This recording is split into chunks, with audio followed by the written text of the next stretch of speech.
How many defensive backs do you have to keep your guys fresh to match up with all the receivers they put on the field?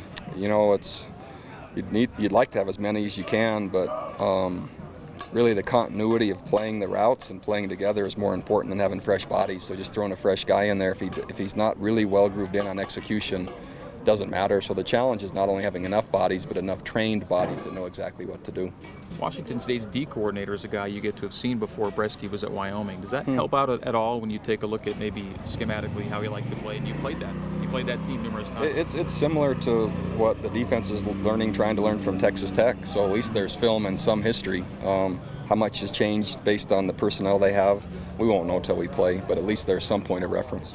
Are you uncomfortable having to match up with this, or are you more about your team and what they're doing anyway, so that doesn't bother you? Yeah, it's more that approach. Our focus is almost exclusively on us. We have a decent idea of what they're going to do, but in the opener, it's not so much about the opponent. It's really about your own execution. How confident are you in the secondary and as we have this year? I'm impressed so far. I think they're athletic. There's still some experience to be gained, especially at the field corner spot, but I've liked how they perform through camp. There'll still be some growing pains here or there with our less experienced players. Is there a better game that you'd rather see them go open up against them? Oh, I'm sure there is, but that's what we're playing. We've known about it for a long time, so we've had plenty of chance to prepare them for it. We didn't see Ross pull a lot when we watched practice. Has he been integrated in more? He has. They're still protecting him a little bit, but we don't anticipate any restrictions for the first game. Could you get back to your captains just for a moment and talk about what it is the players voted for with those three guys? Well, they were given pretty specific criteria.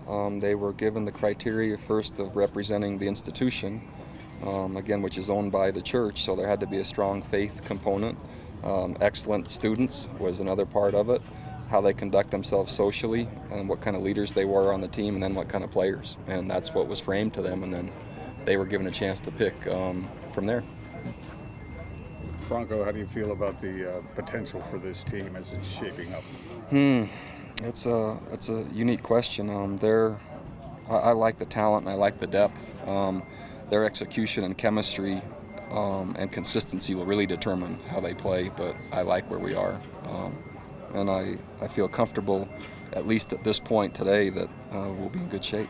In the defense versus the offense, is it similar or is one ahead of the other? I think it's similar.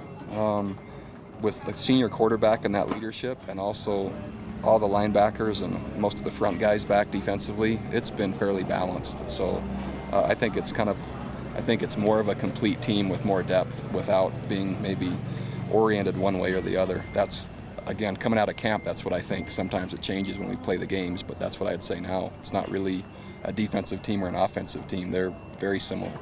Your reaction to the loss of Kevan Bills for the year? Oh, it's really sad. So it happened on an individual drill on grass with no contact. And I'm not sure if I've ever heard of an ACL happening like that before. So just chalk that one up to bad luck, I think. Remember Terrence Hooks, I think, was jumping patella. one time and did this kind of a similar kind of thing, his right? was a patella. He jumped up to catch a ball and just landed. And so sometimes there's just nothing you can do. And so, man, he works hard. He keep practicing. He practiced the next day.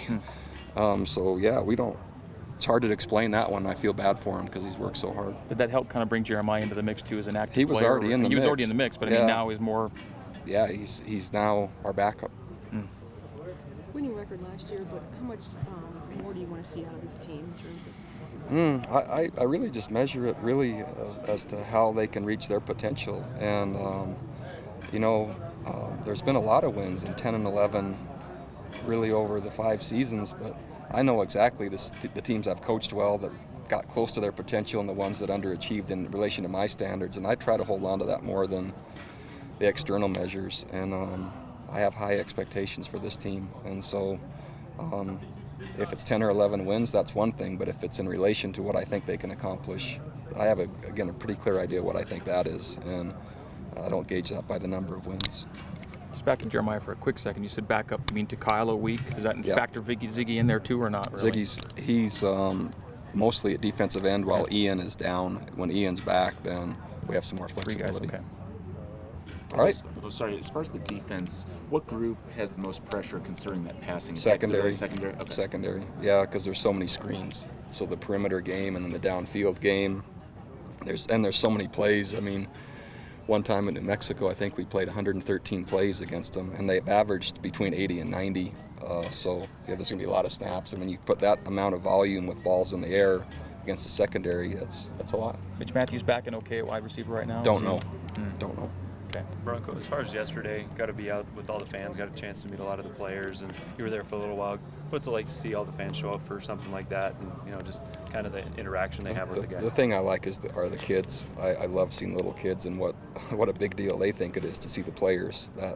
That's what I like most, and they look up at those guys like they're Superman, and that's fun. And I think the players actually realize it brings things closer to home, that they are looked up to sometimes, whether they think that or not. Bronco, can you discuss the tight ends, and do you think that there will be a resurgence of greatness or really good play there? That's the hope.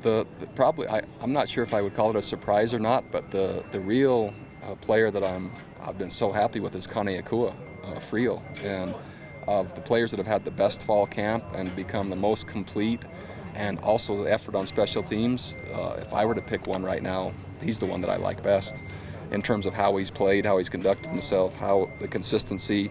Austin and Richard, are still, they're wearing braces and etc., and they're still fighting through it. Then when you add Marcus, all of a sudden the athleticism at that spot looks pretty good and the numbers look good. So without Kane Akua, it'd be different this year. But he's kind of filled a hole that has been helpful to us while the other two are still coming back from their knees. So do you do a platoon system? Or what do you do? More by role. So it's not necessarily just a random rotation by platoon. It's more of who the blocker is, who the receiver is, that kind of thing, or tending that way. Positions based on losses, do you want to see guys, or have had guys step up this year? Let's see. Man, there's so few to consider. Obviously, the tight end spot needs to be solidified with the injuries from a year ago. Love the depth at running back, so I'm not concerned there. Field corner, Jordan Johnson, that's probably the biggest unknown. Not many others that I would look to, and then maybe the kicking game with Justin Sorensen returning to health. So those are the remaining issues I'd say still to look at. Did he kick today, Justin? He kicked some yesterday, so I would assume he kicked today. Oh, okay. I thought you said yesterday he wasn't back yet. No, he was. Okay. And sometimes I'm wrong, but yeah, he kicked some yesterday. Feeling better about him, or? Yeah, I mean, again, going back to the predictions so far, yeah. So I can keep getting asked, or I can just keep saying I expect him for Washington State. Right.